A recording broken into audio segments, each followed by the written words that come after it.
I want to start talking about the Grizzlies, though, who stunned a lot of people on Friday with the decision to fire head coach Taylor Jenkins with just 9 games left in the regular season. The shocking part was that Jenkins had led this team through another year that was riddled with injuries, to 44 wins and a top 5 seed in the Western Conference.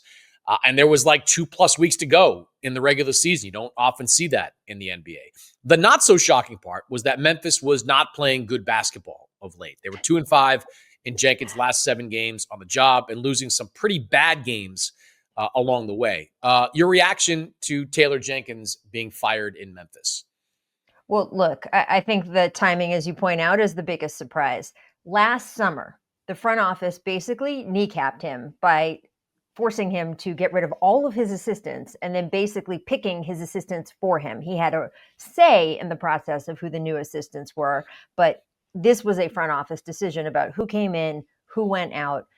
Then you had the decision to, hey, have these 2 new assistants install a completely new offense. And that was also not a Taylor Jenkins decision and not under his control. So once all of that happened, the fact that they have not played well at times this year, and by the way, it's just at times, because yes, they've had a bad record sort of in the last month, but there's a reason they are where they are in the standings. There's a reason 4th overall in offensive rating. There's a reason that they are 6th, I think, in net rating. But at certain times, they have not played well, that Ja Morant has been frustrated with this new offense at times. That's not really Taylor Jenkins' fault. And, the front office has taken some responsibility for all of this, but I did think that was kind of unfortunate because he's obviously a very good coach. And I think that he will be very sought after on the coaching market when we get to it. And I just sort of felt like you set him up a little bit to fail here this season. And Ja got hurt again for, what does he miss? 30-something games again. Mm.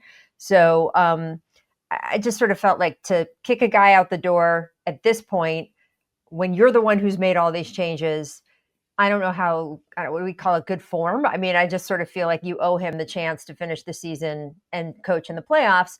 All that being said, when Zach gave that press conference a couple days ago, he talked about the fact that he wanted, quote, clarity of direction in these last few weeks or month or whatever it turns out to be, because the offense has been going through all of these changes. They got rid of one of the guys that he brought in to install the new offense, and they handed it over to the other guy and want to see if they can get some sort of cohesiveness on the floor. And Ja, frankly, more happy since you go into a summer and we've seen, you never know what your star is going to do, who they're going to talk to, what they're going to ask for. So that might be a factor in the timing too. But I was very surprised. Yeah, I mean, to your point, Zach Kleiman did create this confusion of direction by bringing in Noah LaRoche as an assistant, by bringing in Tomas Iasolo as an assistant. These were not Taylor Jenkins guys. These guys were brought in to overhaul the offense, and they did that effectively. They are a top 10 offense in the NBA right now after being 15th in the league 2 seasons ago when they were healthy and a 51 win team. But they are not an offense that Ja Morant particularly enjoys playing. And that, to me, is what this all ultimately boils down to. For Memphis to have success with Ja Morant as the face of the franchise, they've got to find a way to build an offense that is successful in the postseason that he likes, right? Like Ja Morant loves playing off the bounce. He is a pick and roll player.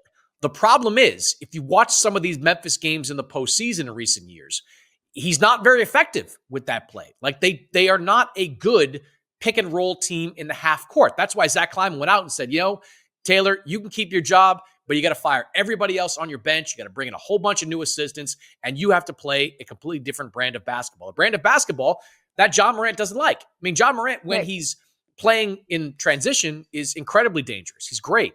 Ja Morant in the half court, not so much. And like when they go into half court sets now, it's more of a free-flowing offense, share the ball, get everybody else involved. That's not something that Ja Morant likes to play. So they haven't solved the riddle of building an efficient, high-quality offense around Ja Morant that Ja Morant likes to play. And they have to figure that out this summer. Now, maybe it's some kind of hybrid that that the new coach, the Finnish coach, wants to do and can install when he has time this offseason. Maybe it's an entirely different system that they talked through with Ja Morant, but that's the ball game here. You have to design an offense that works for Ja Morant and works for your team. Otherwise, you're going to be in the same position year after year. Yeah, and look, there's now reports out of Memphis that Taylor had, quote, lost the locker room. But again, I think that started last summer. Players know, right? They know if a guy has been basically messaged by the front office, you have no power anymore. You have no control. You're not the one deciding what we run out there. So I just think that this sort of started a summer ago. The fact that he did it at this time, that Taylor was fired at this time, is certainly very surprising.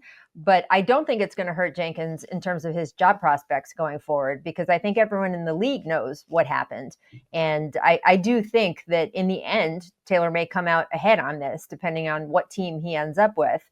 And hey, maybe Ja Morant will end up ahead on this too, because maybe they can design an offense, as you say, that is doing something. I know that he's going to add more pick and rolls back in. It is hard, though. They weren't good at that. They weren't good at that. Exactly. That's what Ja wants, but they weren't good at that. And by the way, another part of Ja's unhappiness, apparently, due to the reporting in Memphis, this is, very good reporters down there. This is their stuff, not mine. But that he was unhappy because one of the assistants that was let go this past summer was like his guy. And that started him having a bad taste in his mouth about what was going on the bench there. Again, not Taylor Jenkins' fault. So, I think Memphis needs to have, quote, clarity of direction, as Zach said. I'm not sure that lack of direction came from Taylor Jenkins, but it's unfortunate for him. He doesn't get to coach this team out and see what they could do in the playoffs. But I do think he'll end up somewhere very quickly this summer, because I think you look at his track record in Memphis and it's phenomenal. I mean, the fact that they even have these standards that they are now firing him for are because of him. So I just think that when you look at what he has done, where he's taken the team, how injury riddled they have been, how much time their big star has missed through suspensions and injuries and all the other stuff, what he has managed to do in sort of the grand environment of all that, I think will serve him well among other front offices or owners around the NBA, that he's going to be a wanted man.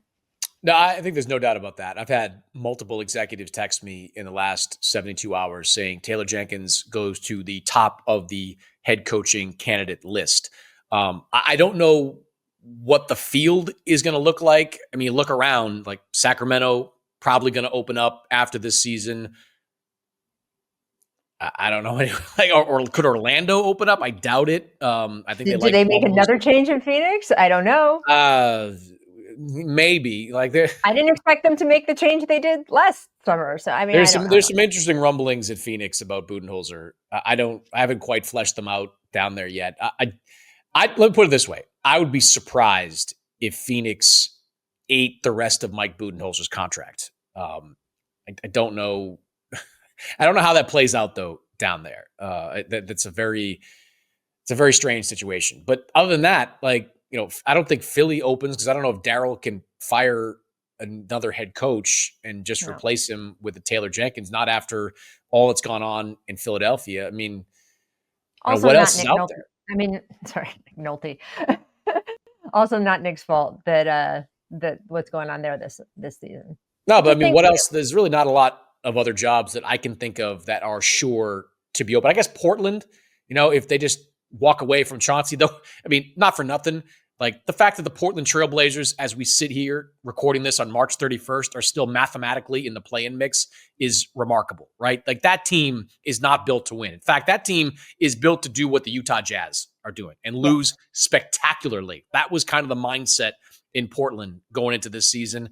They're right there clawing, not going to get that one of those final play-in spots, but the fact they've been in the mix for the last couple of weeks is remarkable. But they could walk away from Chauncey and that job could open up, which could be a decent job, some good young talent in Portland as well. So, there's not a lot of great opportunities, but whenever those opportunities open up, whether it's this summer or next summer, I think Taylor Jenkins will jump to the top of the list. On the subject of losing the locker room, I've had people close to Ja Morant insist that he didn't lose Ja Morant. Ja Morant was not out on Taylor Jenkins. I agree. In fact, I think Ja Morant is pretty rocked by this, right?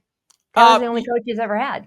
Yeah, it was the only coach he ever had. And Ja didn't blame Taylor for the new offense that he didn't like. Ja's not an idiot. He sees what went on over the last year. The new coaches brought in who, were teaching this stuff in practice, going through training camp. Like they were the ones running point on, this new offensive system. But you can lose the locker room when you can't beat anybody good. And Memphis Yeah. has not been able to beat anybody good in a long time. They have not beaten a team with a better than 500 record since February 2nd. Over the last 25 games, they are 11-14. They're 11-21 this season against teams with a 500 record or better.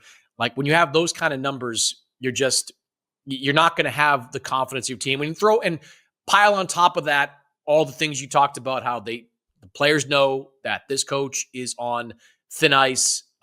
He wasn't on an expiring contract, but he might as well be. They knew that the clock was ticking on Taylor Jenkins. And look, I think in a way, this is an opportunity for Zach Kleiman and the Grizzlies front office to take a look at what, Tomas Solo can do as a head coach. For whatever it's worth, he was a big-time coach over in Europe. Yeah. He was widely they had acclaimed. to pay for him to come over from the EuroLeague. Not only did they have to recruit him and pay him a 7-figure salary as an assistant, they also had to pay compensation to his EuroLeague team. So he obviously has the chops. They've believed in him for a long time.